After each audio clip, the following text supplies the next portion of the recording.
বিমানে ওঠার পরে আকাশে থাকা অবস্থায় যদি জানতে পারেন আপনার বিমানের পাইলট এবং কো পাইলট দুজনেই ককপিটের দরজা ভেতর থেকে লাগিয়ে আরামে ঘুম দিচ্ছেন, তখন আপনার কি অবস্থা হবে?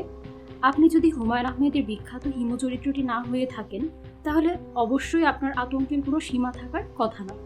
আর আপনার হৃদযন্ত্র যদি কিছুটা দুর্বল হয়ে থাকে, তাহলে সেটি বন্ধ হয়ে যাওয়া অস্বাভাবিক কিছু হবে না। বিষয়টা অত্যন্ত ভয়ানক হলেও ইউরোপের একটি অ্যাভিয়েশন প্রতিষ্ঠান যাত্রীবাহী বিমানের পাইলটদের উপর একটি জরিপে এমনটাই পেয়েছেন। জরিপে অংশগ্রহণকারী 56% পাইলটই এটা স্বীকার করেছেন যে প্লেন আকাশে থাকা অবস্থায় বেশিরভাগ সময়ে তারা ঘুমিয়ে যান।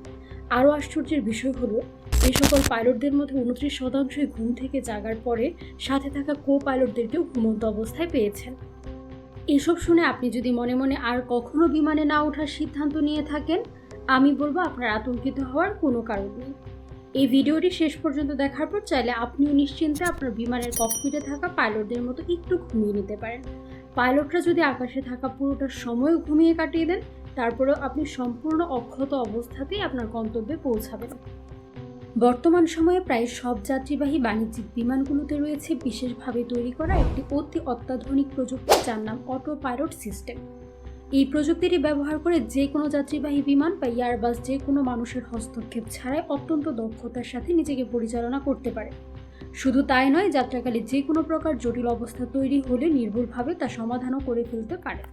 আকাশে থাকা অবস্থায় বিমানকে সঠিক উচ্চতায় স্থিরভাবে ধরে রাখা অত্যন্ত গুরুত্বপূর্ণ একটি বিষয়। প্রযুক্তির ভাষায় এটিকে বলা হয় অ্যালটিটিউড হোল্ডিং। এই কাজটি সঠিকভাবে করতে অটো পাইলট টেকনোলজির কোনো বিকল্প নেই। এই ক্ষেত্রে একজন দক্ষ পাইলটের উপর নির্ভর করার চেয়ে অটো পাইলট টেকনোলজি ব্যবহার করাটাই উত্তম এবং নিরাপদ। যাত্রীবাহী বিমানের গতি নিয়ন্ত্রণে রাখা বা স্পিড কন্ট্রোলিং আরেকটি গুরুত্বপূর্ণ কাজ। সঠিক উচ্চতায় সঠিক গতি বজায় রাখতে না পারলে নানা জটিলতা তৈরি হতে পারে।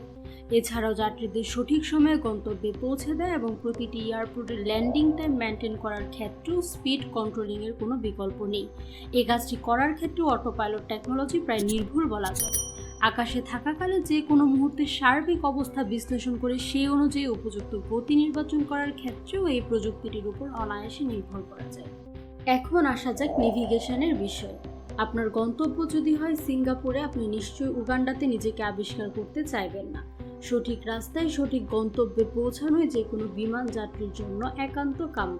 নেভিগেশন হলো আকাশে উড্ডয়নরত বিমানের যে কোনো মুহূর্তে সঠিক অবস্থান নির্ণয় এবং সঠিক রোড ব্যবহার করে গন্তব্যে পৌঁছানোর প্রক্রিয়া। নির্ভুল নেভিগেশন যে কোনো যাত্রার জন্য সবথেকে গুরুত্বপূর্ণ একটি বিষয়। নেভিগেশনে সামান্যতম ভুলও ভয়াবহ পরিণাম বয়ে আনতে পারে। এই কারণে অটো পাইলট টেকনোলজিকে নেভিগেশনের জন্য বিশেষভাবে ডিজাইন করা হয়েছে। আন্তর্জাতিক যে কোনো ফ্লাইটের গড় যাত্রাকাল 10 ঘন্টার উপরে হয়ে থাকে। এই লম্বা সময় একটানা নেভিগেট করা যে কোনো পাইলটদের জন্য একটি ক্লান্তিকর কাজ এবং ভুল হওয়ার অনেক সম্ভাবনা থাকে। তাই বিমান আকাশে থাকা অবস্থায় পাইলটদের মস্তিষ্ককে সম্পূর্ণ নির্ঝঞ্ঝাট রাখতে এই দায়িত্বটিও পালন করে অটো পাইলট টেকনোলজি। এছাড়াও যে কোনো পরিস্থিতিতে কন্ট্রোল সেন্টারে বার্তা পাঠানো এবং বিমানে অবস্থানরত পাইলটদের অ্যালার্ম করা, ঝড়ো আবহাওয়ায় বিমানের ইঞ্জিন থ্রাস্ট নিয়ন্ত্রণ করা, জটিল পরিস্থিতি সমাধানে পাইলটদের সিদ্ধান্ত গ্রহণে সহায়তা করা সহ নানা ক্ষেত্রেই অটো পাইলট টেকনোলজি দক্ষতার সাথে কাজ করতে সক্ষম। এটি কিন্তু টেক অফ এবং ল্যান্ডিং এর মতো জটিল কাজও করে ফেলতে পারে, কিন্তু এই জটিল কাজ দুটি যাত্রীবাহী বিমানগুলোতে পাইলটরাই করে থাকেন। আকাশে থাকা অবস্থায় বেশিরভাগ কাজই অটো পাইলট টেকনোলজি করার কারণে পাইলটরা বিশ্রামে থাকতে পারেন। এতে করে ল্যান্ডিং এর মতো গুরুত্বপূর্ণ সময় তারা তাদের ফ্রেশ মস্তিষ্ককে শুধুমাত্র এই জটিল কাজে নিয়োজিত করতে পারেন।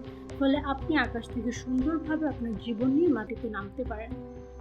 আশা করি এই ভিডিওটি দেখার পরে আপনি বুঝতে পেরেছেন বিমানে পাইলটদের ঘুমানো আসলে আতঙ্কের কোনো বিষয় নয়, বরং কিছুটা দরকারিও বলা যেতে পারে।